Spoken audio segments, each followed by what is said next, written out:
time I have a guest, I forget to mention to them I will be alone on the screen for first couple of minutes. I just get too excited to talk to somebody after a couple of months. Hello, everybody. Welcome to the episode 6 of the season 2 of the DNVR Nuggets' Serbian Corner. I'm your host, Miroslav, and I'm going to be joined in a couple of minutes by one of my favorite league-wide writers and podcasters. But before that, I wanted to do a light recap of the couple of weeks since we saw each other last. So, Nuggets started well with a win against the Raptors, even though they didn't play particularly well. But that game marked the beginning of the newfound friendship between the good guys and Scott Foster, and I'm pretty sure it lasted only for the duration of the clutch time of that game. After that, they've lost 4 in a row against Chicago, Spurs, the Nets, and then Toronto got their revenge.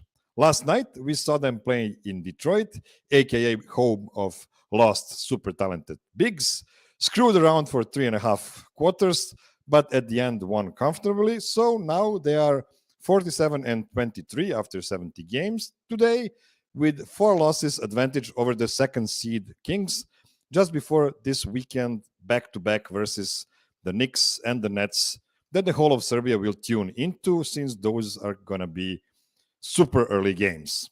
The point I'm trying to make at this moment is the Nuggets will most probably still hold on to the number 1 seed, which is nothing new because I already spoke about it a couple of weeks ago. But the new point is that we should prepare ourselves for very stressful playoffs. First round might even get rough if the Nuggets lose, for instance, 2 out of first 3 games, but that would be nothing new to the Nuggets fans, I guess. But I think the Nuggets should be able to beat anybody that will come their way that early in the playoffs. But the second round will most probably be the Phoenix Suns, the team that has the most star power in the West and should be considered extremely dangerous. I might even go as far as to say they are as scary to the Nuggets as those Harden, Capella, Houston teams were several years ago. We did get a 2-season break of the highest expectations and highest stress because of it without Jamal Murray, even though few Nuggets fans will tell you they weren't stressed out completely last summer, even without Michael Porter trying to beat the Warriors. This season's stress builds on the combined expectations of last 3 seasons, since they project to finally be healthy for the upcoming playoffs. A lot of guys in the organization will face both inspection and introspection at the end of the season, namely Malone, Jokic, Murray, Porter, Calvin Booth. All of them are going to be under a microscope in July. And to help me inspect what we have seen so far, but from the outside perspective of somebody that both never watches the Nuggets and hate all the NBA teams, but hate the Nuggets the most, I called one of the best in the biz, all NBA level writer for the Bleacher Report, and also a host of a fantabulous podcast called Hardwood Knocks, Dan Favale. How the hell are you doing, Dan? Much better after that intro. Thank you so much, as always. For it's so flattering, and your low bar for content is always appreciated. Yeah, I like to steal my guests' one-liners. So what you gonna do? Sue me? I mean, don't sue me, please. Don't sue me because you have everything on tape. Just let this one slide. I love hearing someone else say "fantabulous" or "thermonuclear." Those are the ones that I love hearing from other people. Is it MFers or AFers?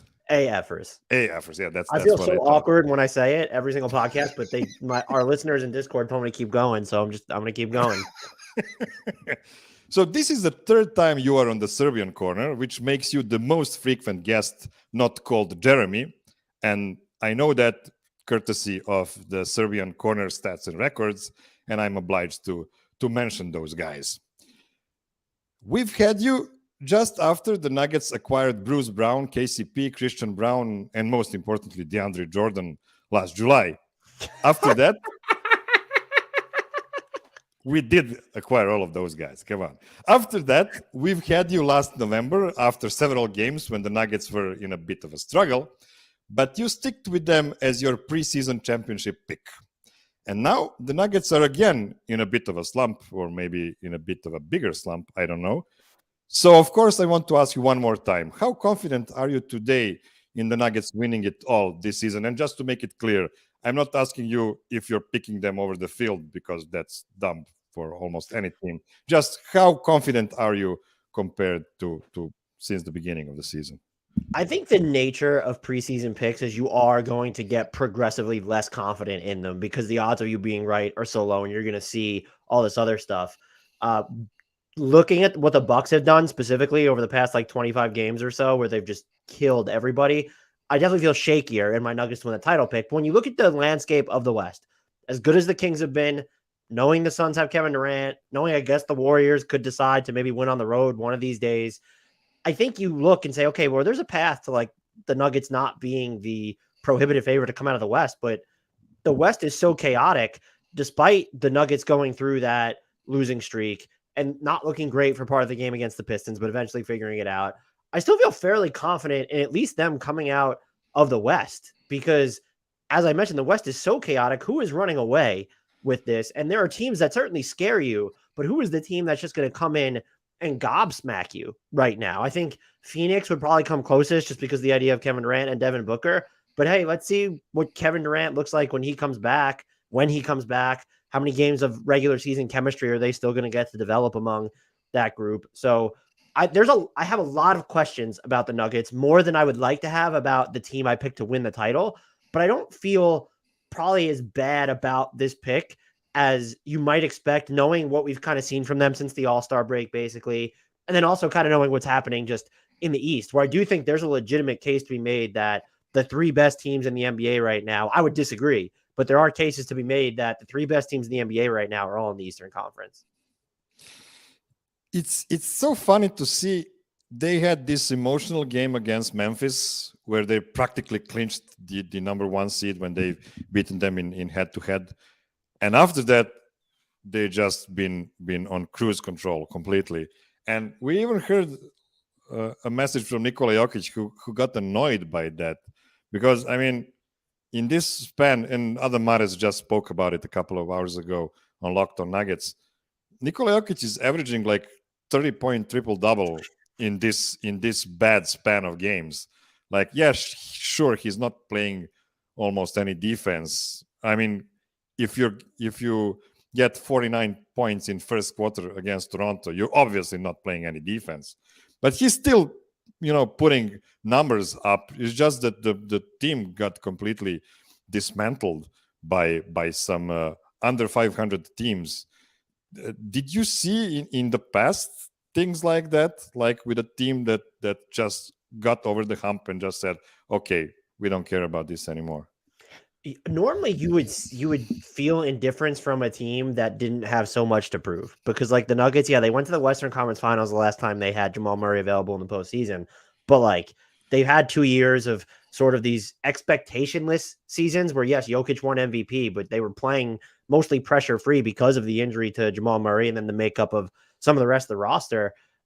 So if it is a matter of disinterest and they're kind of in cruise control, I would call that very unacceptable. But you mentioned Jokic's numbers. I mean, it's just very clear. Like it's the makeup of the roster more than it is Jokic. And even if you think he's going at 70% speed, if it's going to be a 30-point triple-double, that is perfectly okay. I do wonder, though, they did build out that huge lead on the number one slot. Did that give them sort of this false sense of security? And I think you could still say, look, the Kings have been killing it. They're technically within striking distance, but the smart money's on the Nuggets retaining that one seed. And maybe there is something to, are they trying to conserve themselves? Are they trying to discover more about themselves, which is probably the kindest way to frame what some of the bench rotations have looked like lately.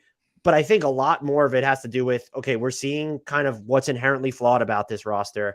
And then also, and I'm sure you've talked about this, like it just seems like no team is healthy, but like Aaron Gordon, Jamal Murray specifically, those seem like guys that are hurting right now, which would make you wonder why they're playing. So then it's like, well, they're clearly not. They can't be that hurt because why would they still be playing?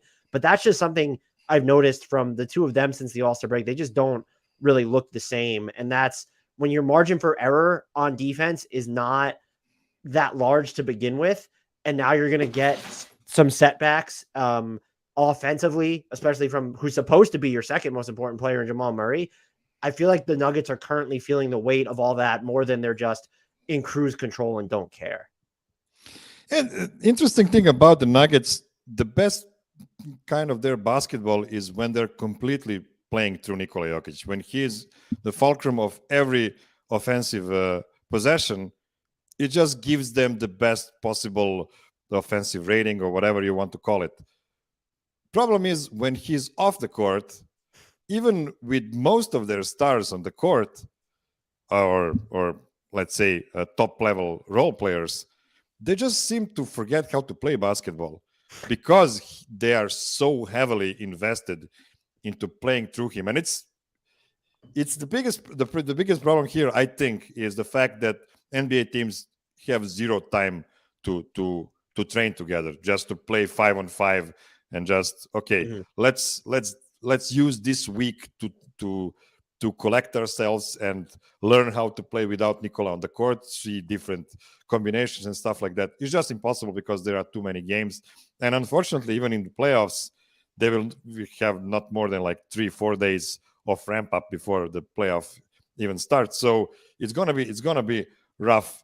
There was just this running joke that the Nuggets are on purpose signing DeAndre Jordan so his Nikola's net rating swing would be historically big, like it was, but it's really historically big with any other guy out there. It's pretty frustrating because us as Nugget fans, we have a lot of confidence in most of our guys, and we'll talk about 6 of them in a minute. But before that, I wanted to ask you about Michael Malone.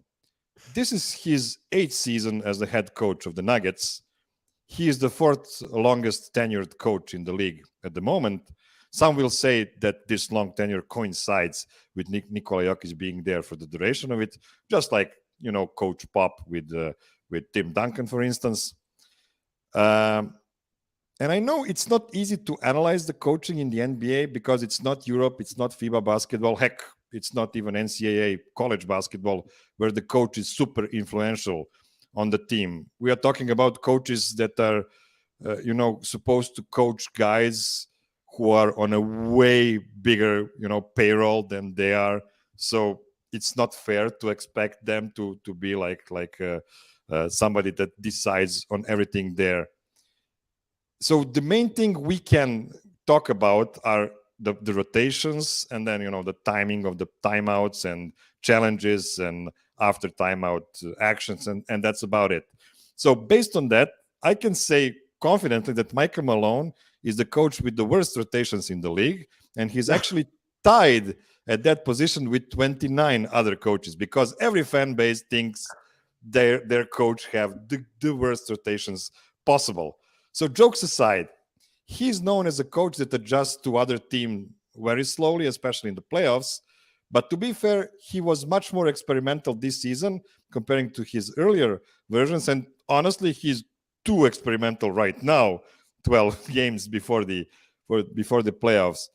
So I do have some optimism about him being more gelling with the team this time around. What do you think? What are his biggest strengths and weaknesses come playoff? Yeah, I mean, the strengths, I think you have to look at the relationship with Nikola Jokic is absolutely huge. I think like that's the biggest strength for this team, that the coach and the player do seem to be on the same page. When you're talking about his weaknesses, I don't know why his rotations would necessarily engender confidence. I do think we get to a point where some of it might just be the options that are at his disposal. At the same time, why did it take so long to get back to, we saw Christian Brown against the Pistons. Like, why did it take so long to get back to him? Why doesn't Chanchar play more? Like, why are you so married to Jeff Green at points? What was with the 3-guard lineups? I mean, with Reggie Jackson on the court at all.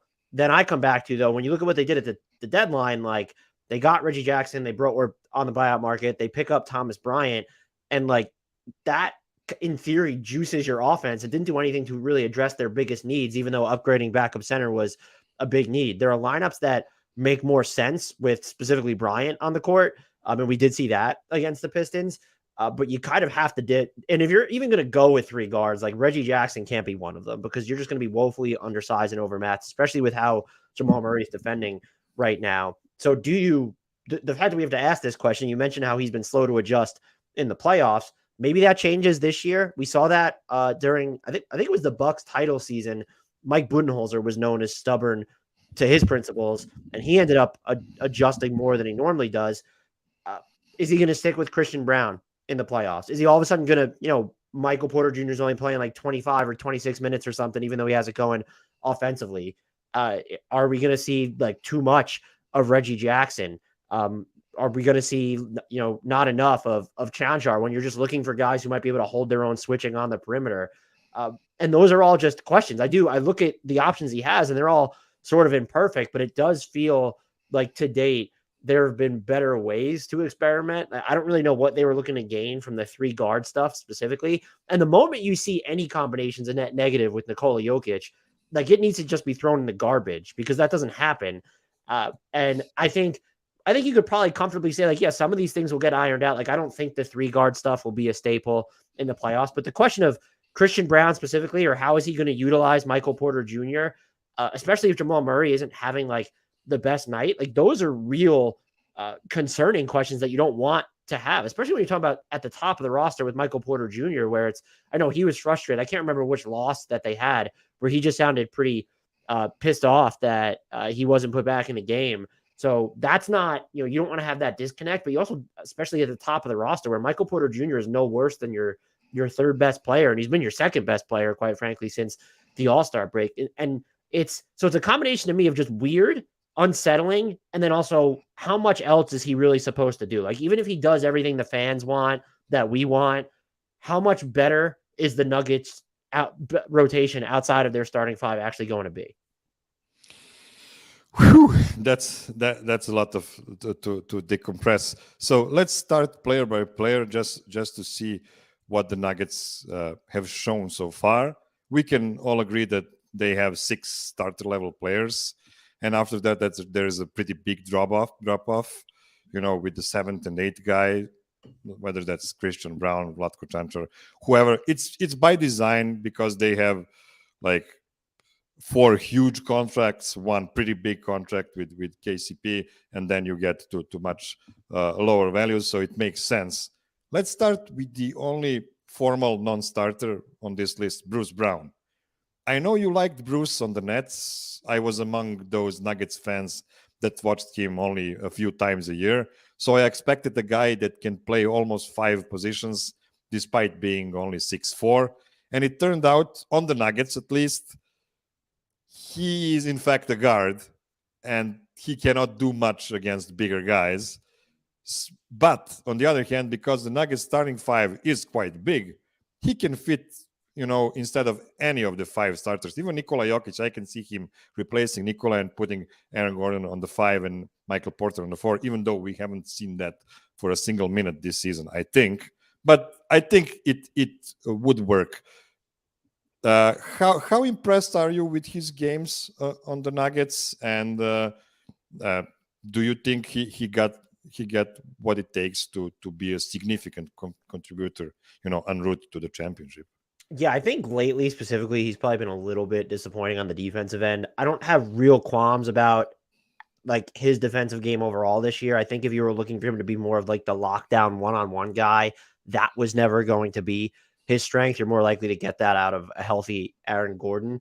Offensively, we've seen his, and that's Russell saying in that comment, like we've seen his limitations, I guess, at both ends of the floor.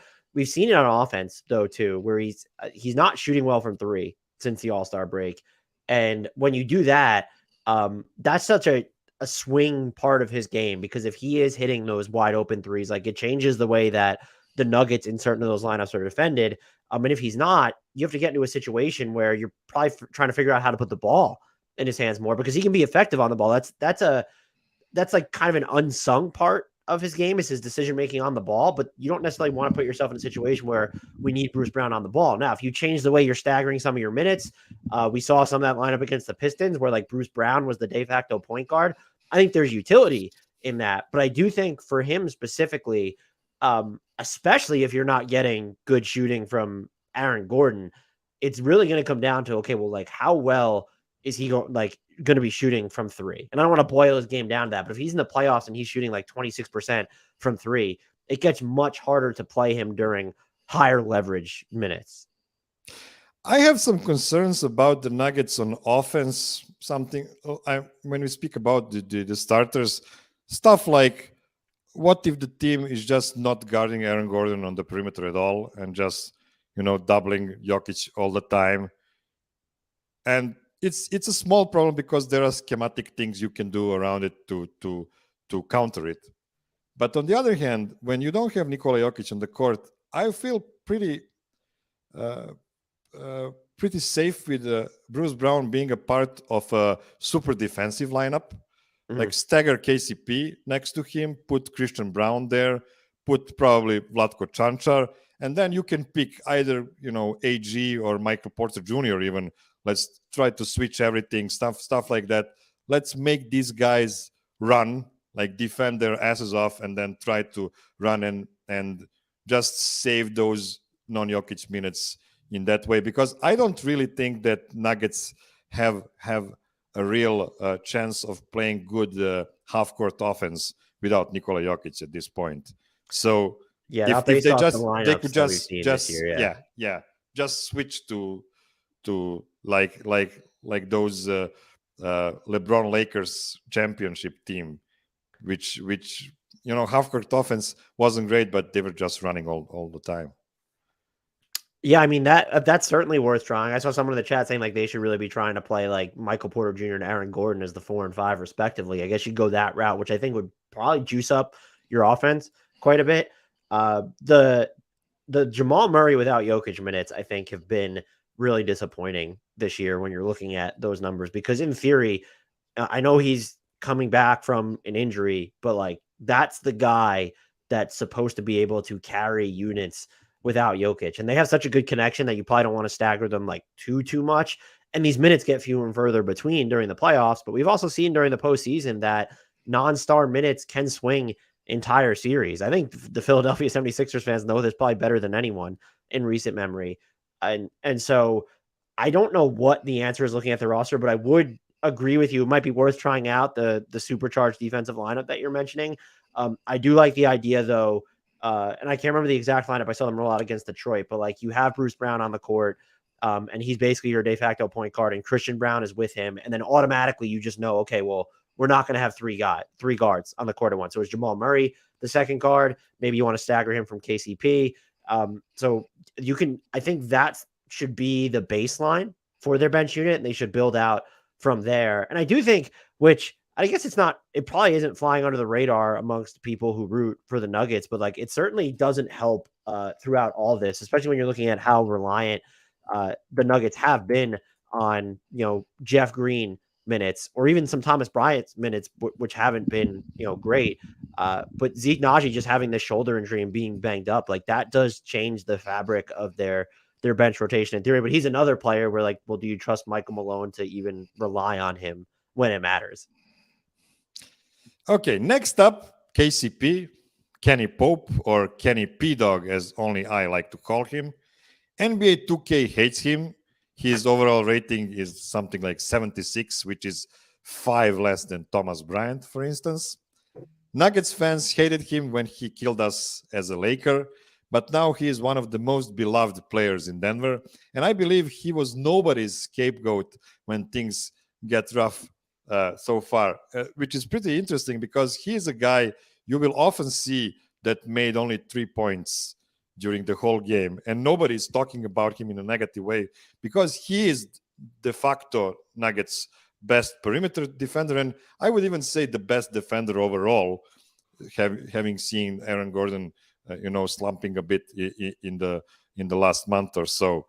So I believe that he is shooting something like 44% from the 3-point line still, even though I kind of feel it's on a bit of a lower volume recently. I might be wrong about that. You know who the better shooters on the Nuggets are? Do I know who the better shooters than KCP are on the Nuggets? Yeah, percentage-wise. It's only Peyton Watson and DeAndre Jordan. DeAndre Jordan is 100% from the 3-point line. And I need to mention It's that. impressive that he's still at 44% or whatever you said for the season, because he's been at like sub 26% since the All-Star break. Yeah, he was just shooting like 55% for many months this season. Yeah. So go ahead. Can we rely on KCP helping the Nuggets go all the way to the end, or are there some real problems regarding his game that might stop him from doing that? I think you're probably seeing like maybe the lower of the lows for him offensively right now when we talk about how poorly he's shooting from three, but there's always been variability caked into his offensive performance. You just have to live with it. I think what he's done defensively for them this year, though, is always going to offset any maybe poor nights or poor stretches that he has on the offensive end. I think where you maybe get into trouble with him is, are you going to start depending on him? Like he's a wing stopper for you. Him and Aaron Gordon are your wing stoppers. And KCP's not that big. He's like 6'5". And when you're going up against, if you have to face a team like the Clippers or even the Suns, where like he's going to have to go up against like maybe multiple bigger wings, I think that could he be overmatched on those occasions? Yes. I don't really have any concerns from them because like you can't, like you knew what you were getting into when you kind of fleshed out this perimeter defense rotation, is that you didn't have that type of bigger wing. And I think he does a good job for the most part of guarding up. And then if you're playing him and Aaron Gordon together, which is a pairing I very much like defensively, it sort of allows him to go on, if they want, the smaller, like the smaller, peak wing player, so to speak. So he's probably, of all the players we're going to talk about, he might have, like, yes, he's not better than some of the players we're going to mention, but he might have the least glaring weaknesses of the bunch, where it's like you kind of know what you're going to get from him, but nothing is so damning that it's probably going to define a loss or a series one way or the other. He's also an NBA champion, so it's not a small feat, and he was like third best player on that team, even though you might say that maybe Rondo was the third best in that playoff run, but I would still go with KCP. Okay, let's take a short break and then we'll return. And we're back. Aaron Gordon was the second best Nugget for the big chunk of this season, but he did injure his shoulder when he sent Landry Shamet to the realm of shadows, and since then he hasn't been physically dominant as before that. He completely changed the narrative around him after being considered a bad star for years in Orlando. He is now a great complementary piece that is actually still on the borderline star territory, so this is why the Nuggets fans felt he was deserving of the All-Star call for this All-Star game this season. But is he ready to be the glue that keeps everything together for a championship-winning roster? Or that's a great question. I think you could probably rely on, I mean, right now, physically, the way he looks, I would say no. But overall, a healthy KCP, like I think the extent to which you can rely on him defensively is mission critical to what they're doing. The offense is where I'm going to have questions, and he's going through a 3-point shooting slump of his own. You mentioned this at the top. Teams might not guard him. Teams might also just throw their big on him, and that's going to make things tougher on the Nuggets offense if he's not going to hit his threes. But also just part of, I guess, the injury he's dealing with, or just this funk that I call it a funk, and yet the Nuggets offense is still like TAF still. But part of this funk that he's in is he's not getting to the basket as much either. And so, like, what part of his offensive game are you going to really trust in the postseason, especially if he continues to play like this? And so I do think he's capable of getting there, because when you look at some of the lineups he's playing in, like if Jamal Murray and Jokic and Porter Jr. on the court and two of them have it going, like he's going to get high quality looks. He's going to have space to operate. And that should, in theory, if he's going to be healthy enough, I would expect his efficiency to tick up. But I guess the aggression level of, is he going to get to the basket enough? How well is he going to finish there? Like those can all be questioned in the postseason based off what we've seen over this sort of mini stretch. And we had this conversation basically before the All-Star break. I don't think I would be equivocating at all. He either needs to find his shot back, because he was really shooting impressive for the more than half of this season, and then he just lost confidence in it. And the free throw shooting, it's really concerning because it's possible we'll see some hacker or Aaron in these playoffs because of the way he was shooting free throws. Yeah, I mean, Throughout he's the at whole 20% season, really. from three since the All-Star break. And I think the last time I checked, he was at like sub 62% from the free throw line since the All-Star break. And it's like, yeah, those are not the free throws are a good one, not it's something that I can consider. Like he doesn't take enough of them, I feel like, for it to really matter. But as you mentioned, like teams could, if he gets the ball in his hands, could then end up doing the hack strategy in the playoffs if they wanted to try that, especially during crunch time. That's why it's really important for him to be healthy so he can just crush everybody trying to foul him and just do an end one. So even if he misses it, it's not such a big problem. Okay, let's now move to the most interesting guy on the Nuggets right now is Jamal Murray, who missed 2 playoff runs due to injury recovery, even though we really hoped we'd see him last spring. This year, he was really bad at the beginning. Then he got better. Then he was actually awesome just before the All-Star break. And since then, he's been having trouble with both his knees being sore. And that does not go well with him being able to cook guys in the pick and roll and even more on the defensive end, trying to jump over the screens and stuff like that. So let's start with the optimistic part first.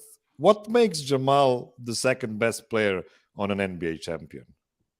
I do think it's his ability to hit really tough jumpers, and then also the chemistry that he's developed with Nikola Jokic, even when it doesn't look like Jamal Murray's physically right, even like Aaron Gordon, he's not getting to the basket nearly as much. Even now when it feels like he kind of deviates away from the Jokic dynamic sometimes when Jokic is on the court, there are flaws there.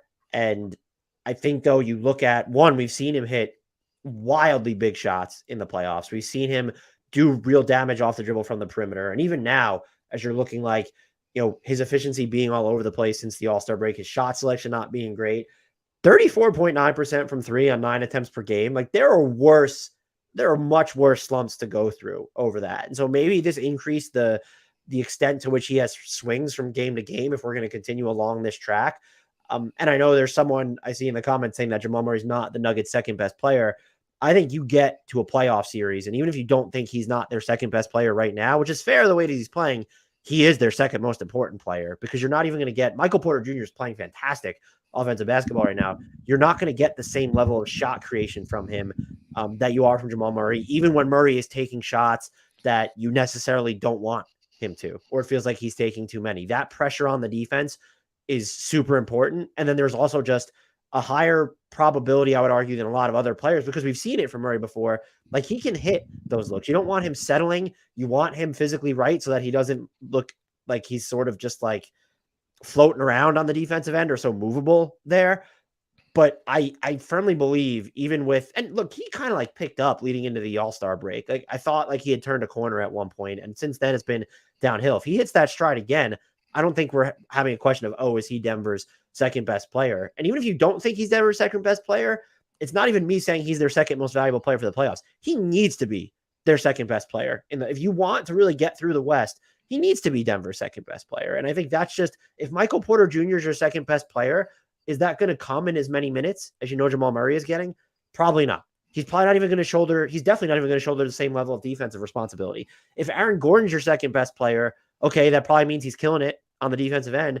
Like he's still more of a play finisher. That means he's hitting his threes, getting to the basket more. So that's great. But for what is most valuable in the playoffs, and I think it's why, I'm not comparing him to Donovan Mitchell, but what people fail to saw with Donovan Mitchell's efficiency during the regular season is that was someone who really put playoff defenses on tilt. That's what Jamal Murray is capable of doing in a way that no one else outside of Nikola Jokic on the Denver Nuggets is. You hit the nail on the head with that. The fact that Nuggets really need Jamal to be their second best player, because when teams hard double Jokic in playoffs, the rest of the guys needs to play 4-on-3, and you need Jamal in that because Michael Porter is not going to create for other guys.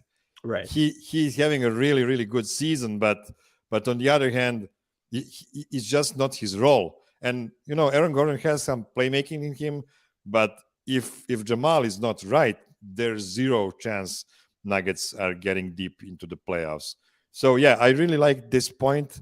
I'm also not super confident that Jamal will find his stride in these playoffs, but I really, really hope he does, because that's by far the best chance for the Nuggets. Yeah, the knees are to just play well. Mega concerning at this point with him. That's the only way to frame it. It's just like there's a chance he'll be. Let's assume he's playing.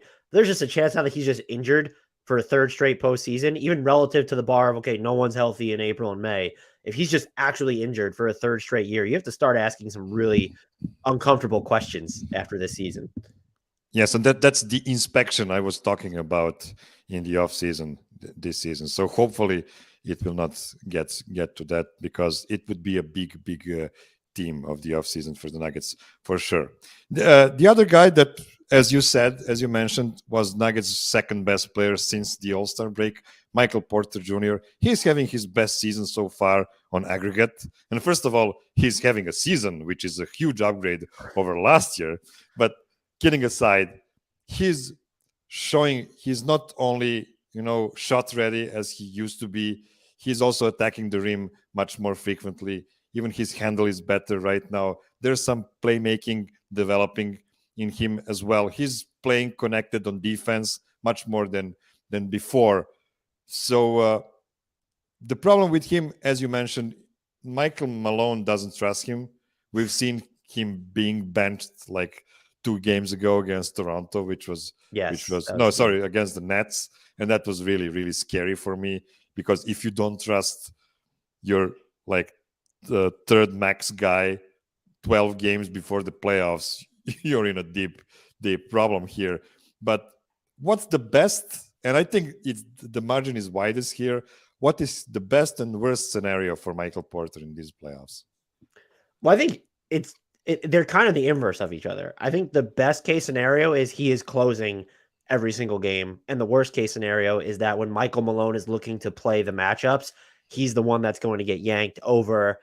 Like if things hold right now, do you look at pulling Jamal Murray in crunch time rather than a Michael Porter Jr. if you're trying to get to we want 3 hugely net positive defensive players in theory on the court? So I think that's best and worst case for him. And it is, I guess if, you would know better than I, if Mike Malone really doesn't trust him, that's got to be a worst case scenario at this point, because you're on this mega deal. The Nuggets are shallow as it is right now. Specifically, Jamal Murray has not been playing his best basketball, and to still then not have that trust factor or be the one that they're going to pull. And I know in previous seasons when he was healthy, like his defensive playmaking was really interesting to me. I haven't been as high on that this season, but like, I don't think he's been worse than a lot of the other players that are still going to get minutes. Like Jamal Murray specifically has just not been good lately on the defensive end. So I'm just very curious to see, because we could talk about the rest of the roster, the depth of it, but the top 6 guys are the ones who matter the most.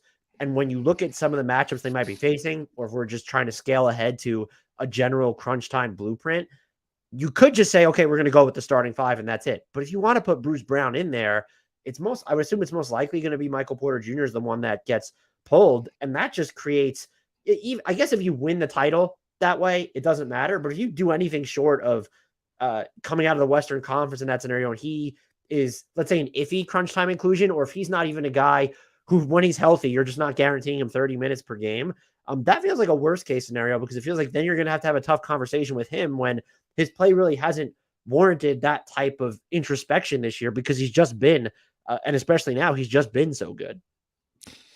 Before we move to Nikola Jokic, I wanted to ask you something. I've checked the basketball reference this morning to see what's the projection for the Nuggets for this season.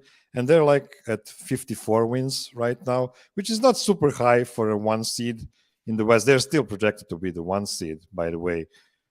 Is this the reason why we're having these tough conversations right now? Or is there a deeper reason for it?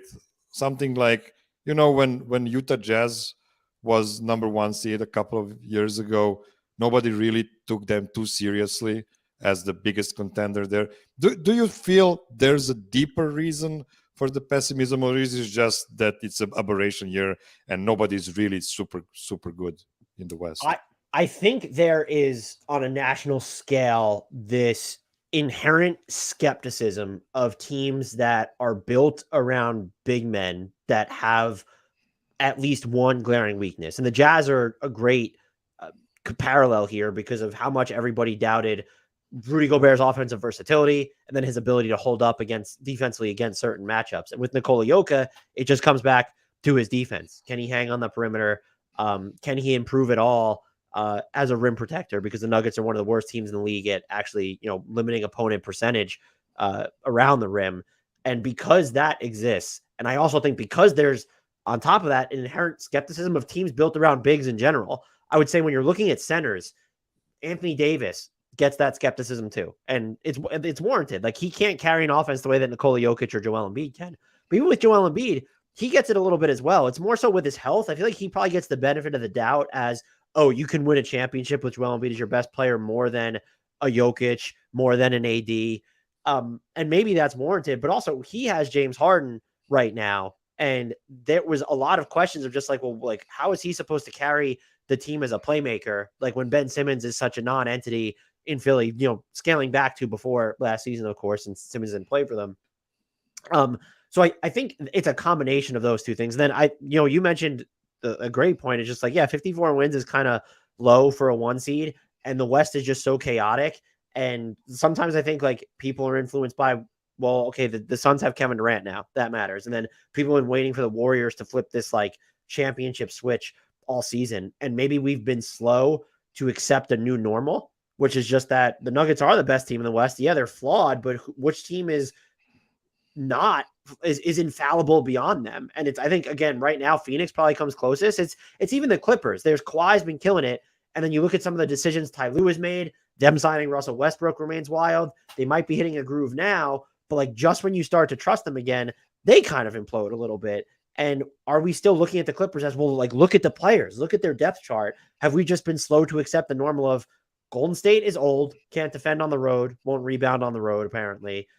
They're also missing Andrew Wiggins right now, which is huge. The Clippers are deep, but they're wildly inconsistent, and they have a problematic, I would say, rotation at the moment. They've gotten better at it, where Terrence Mann isn't being buried as much. But like just the affinity for Marcus Morris when he's healthy, starting Russell Westbrook. And so I am wondering that, towards, even if you don't think the Nuggets are going to win the title, to think that they are inferior as title contenders does feel like it goes a little bit far. But again, it feels like it's a function of all of those things just compounding on top of one another. Okay, for the end of our player resumes for today, Nikola Jokic, he's a guy who's got the incredible amount of hate nationwide, which is incredible to me, really, for a guy, that literally is trying to keep as low of a profile as possible. So then you get this online discussion about whether it's him, whether it's the annoying Nuggets fans, whether annoying Serbian fans only talking about him all the time. And it's like does anybody actually listen to fans online when we are talking about national TVs and ESPN and stuff like that? And we've seen, doubters in his playoff portfolio, because he's only averaging 26.4, 11.5, 6.4 on 52, 40, 84 throughout his playoff career. So obviously he's not a playoff performer, and he's never been to the conference finals. No, sorry, mixed my notes. It's not Jokic, it's the other center. It's not important. Forget about that. So what are Nikola's strengths that will get the Nuggets over the hump, but also why is he going to fail at that miserably? I think his strengths are just known at this point. Like, this is, if he's not the most transformative offensive player in the league, he's one of two. Like, I think the only argument that I'd probably really consider making is Steph more of a transformative offensive player? That's it. And we have seen, you go back and look, there's this, part of it's true because, like, yeah, we need to see like the Nuggets win more in the playoffs. Yes, it's great that they made the Western Conference Finals in 2020, the last time they were full strength, but like, it's not like they have this long-standing history of going deep into the playoffs with this core, in part because this core hasn't been available. At the same time, to say that Jokic has been the primary problem is just wild when, one, he's been of their stars that they've had, stars, I use that loosely, he's the only one that's been available, just because Jamal Murray wasn't available last year or the postseason before that. And yes, his numbers are good, but go back and watch the games. Like, even when the Nuggets offense have had rough goes, like, he's able to make adjustments, change his modes of attack. So everything he's doing translates to the postseason at its zenith. Like, this is not someone who is going to drop off in the postseason offensively. That is massive. That is absolutely massive, because as we talked about think of Rudy Gobert in the playoffs, where we're talking about this multi-time defensive player of the year whose greatest strength was marginalized at points, not all the time, at points when it matters most. That is never going to happen with Nikola Jokic. That is huge. And then I also think his limitations are well known here. It's going to come back to the defense. He's such a good rebounder. He definitely knows where to be. He has great hands. So there can be stretches where he's playing really well, but it does feel, especially earlier in games and then against certain opponents, that he's late to where he needs to be around the basket. And I don't know if that's a function of, well, we're really going to try and save our defensive mojo for crunch time. And Denver still has the best crunch time defense. I'm a big believer in that being some of it's luck, just because we're dealing with such a small sample. But if you watch some of their games, just the execution from like the first quarter to the end of the fourth quarter in close games it's so different. So he can do it, but like there are going to be certain opponents, like, can he hang on the perimeter? Can he commit to going up to, there are points where it looks like he's not dropping, but he's also not playing at the level of the screen. And you need to cut down on those opportunities, because I don't think he's quick enough to get back to the basket in those situations. And we saw, I think it was the first Raptors game, because I didn't catch their second Raptors game. They actually won that first Raptors game, and yet the Raptors just killed them at the basket for most of that night. And I think that's going to be the question with him in the playoffs. And there are teams that I think are better equipped to exploit him than others.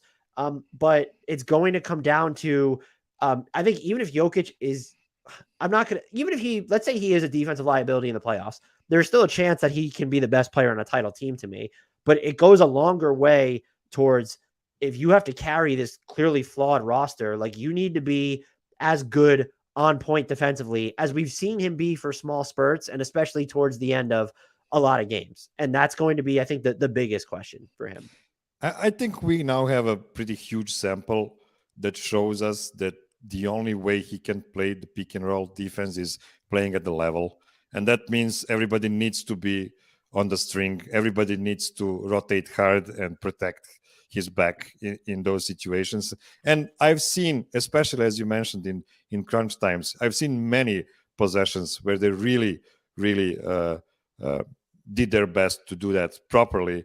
And these are the possessions when he gets the deflections, when he gets the steals, because his hands are just out of this world.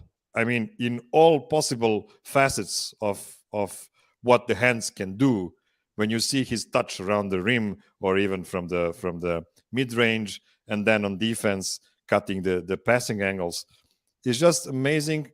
And it's so disproportionate to what his legs are able to do. And, legs are unfortunately equally important, and maybe even more important when we're talking about the bigs. Do you see somebody out in the West in this situation when Nikola Jokic is caught way out on the perimeter that can punish the Nuggets inside because of it? Who is the dominant big that would feast in that kind of situation against the Nuggets?